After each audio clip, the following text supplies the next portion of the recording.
Busy returning books.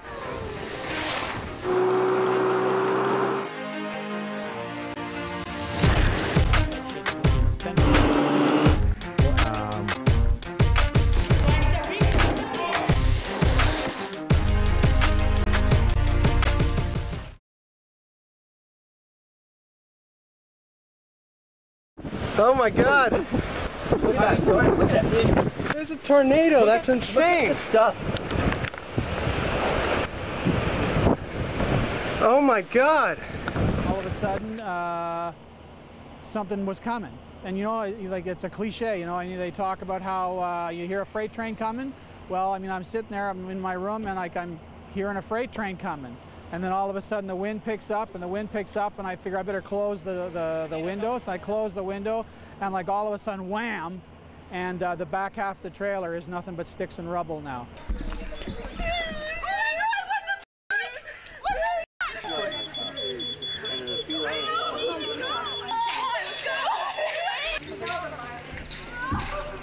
On the street that I'm on, the trailers are knocked over. They're on their side, they're smashed up. A couple roads over, there's a roof from one trailer in the middle of the road. So, I mean, it's just like incredible. I'm really lucky to be alive, to be honest with you. Oh my God, Gord. I said, come and see, it's a tornado. And he said, no, it's just a bad storm. And he came running to the window. And then all of a sudden, I could feel the bottom of our trailer lifting, and the wind was blowing so hard, it went that way, and then it came back, like in a circle, and I just dived for the floor. And then I could feel the floor lifting from under me.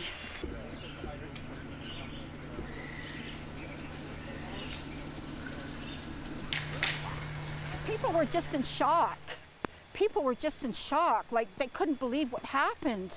I was in shock myself, and more worried about people being trapped. Yeah. And my husband went running over to this building, over to this trailer here, and there was 4 of them in there that were hurt, a little girl and 3 other people, and he rushed them to the hospital.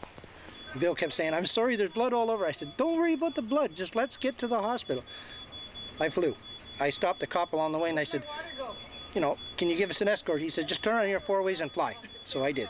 That's exactly what I did. I went over to the other street, and over there was people laying on the ground, and blood coming from their hands and their legs, and some of them were in real bad shock. We got them out. That's the main thing. Oh. And they're still alive. So.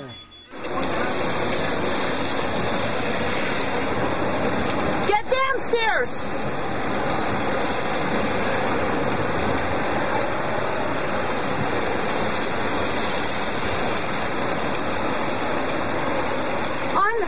Unbelievable.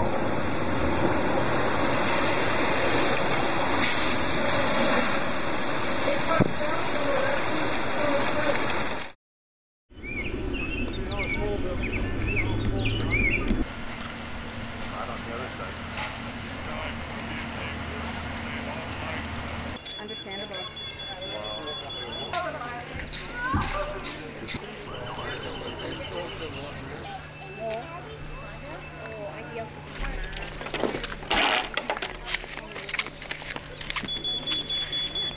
I still can't believe it happened. It's just a miracle that we survived in this, you know.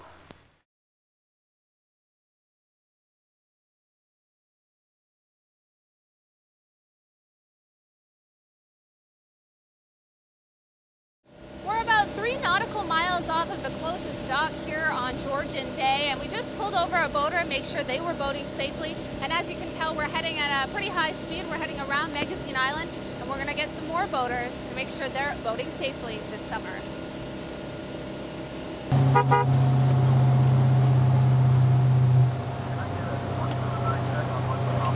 There's two males aboard the vessel. It's approximately 18.5 feet in length. He's got the appropriate license numbers on the front bow of the vessel. So we're going to see that there's at least a minimum of 2 personal flotation devices aboard. with the appropriate licenses and the safety equipment he requires. Afternoon, gentlemen. OPP Marine Unit. After doing a standard safety check, lifetime boater Mark Maynard passes. However, Constable Beatty once again notices something. And the most important thing, which I don't see you wearing, are the life jackets. So if you want to open the sealed bag up, and what I want to mention to this, because is the fact that how readily available are they to you aboard the vessel? And they're in a zipped up bag, right? So if one of these were to fall over, how quick do we need to have this stuff accessible to us, right? And that I don't mind. I can't make you wear them yet, but I'm hoping. And but they have to be somewhat readily accessible for use, all right, for people.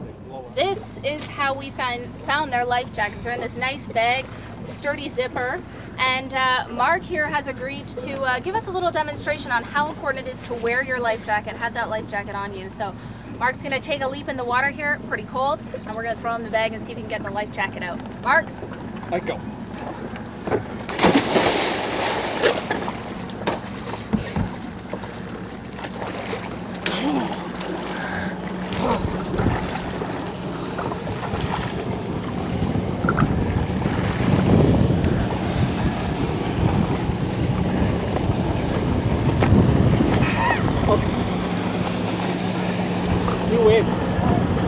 This is not easy, especially when it's cold. Okay, Mark, if you can't do it, just come on back in. It's cold.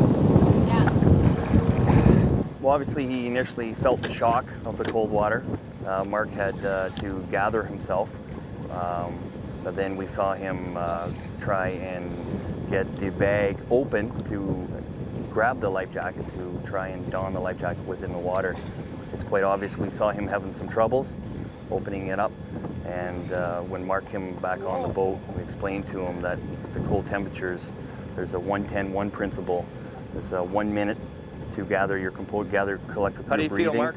10 minutes of meaningful movement in cold temperatures, and 1 hour survival wearing your personal flotation device in these temperatures.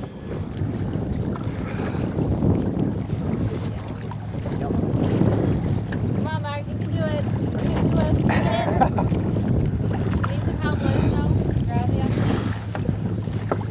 What's going through your mind right now? This is cold. That perhaps I should be wearing a life jacket.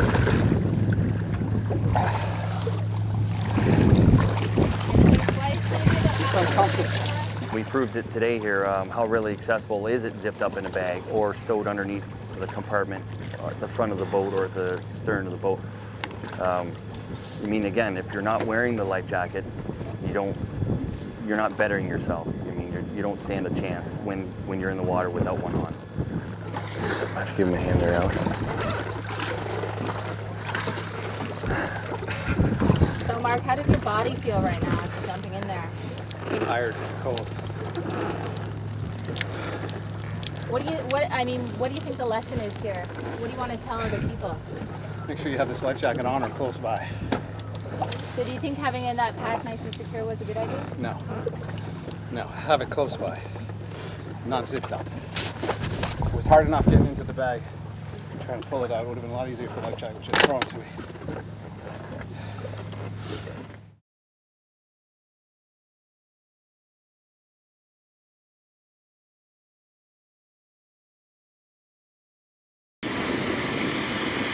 Skiers are swishing down the slopes on a picturesque day at Horseshoe Resort. And as Brody Pijou finished another run, he stopped to praise the conditions. How are the conditions out there today? Beautiful out here, man. Sunny, good snow, no complaints. Today's cooler temperatures allowed the resort to resume snowmaking operations. And according to VP of Operations Martin Kimball, if all goes as planned, they should finish by tomorrow. Locally, we haven't had a huge amount of natural snow, but there isn't a ski area in Ontario that isn't pounding it out there with the man-made stuff. So we've got lots and lots of man-made snow, and we've got probably enough snow now to keep us right through until April. The hills were packed today with skiers from all over, including the Hildebrand family. They decided to take the day off and spend it on the pristine slopes. But still the conditions are good. they've got the temperature for making it, so it's been really good that way. Hitting jumps and riding the half pipe were the major attractions for 8th grader Simon Trowley. His class was one of 8 busloads full of students who came to show off their skills on the hills. I think it's great. The pipe's really good today and lots of tricks I can do in it, so it's good. Despite warmer temperatures earlier this week and a minimal amount of snowfall in the month of January, skiers and boarders are still coming out to enjoy the blue skies and the white hills. In Barrie, I'm Andrew Taylor, First Local.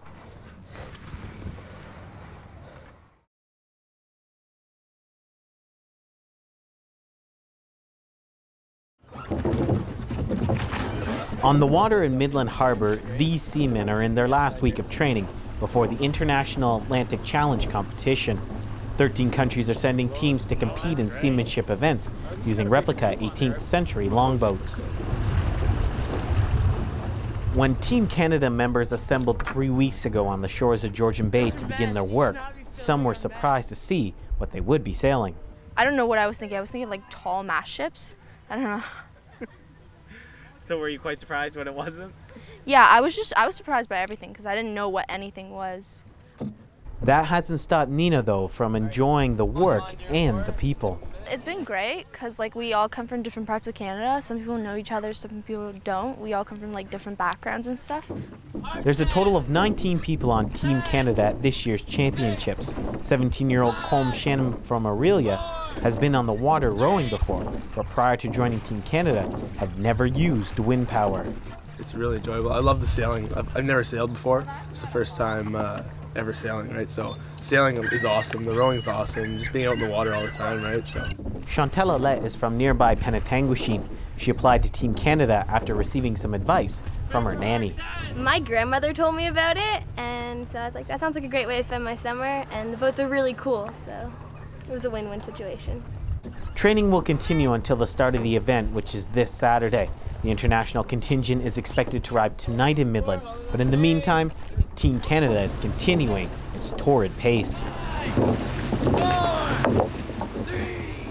However, after all that hard work, there is one big payoff.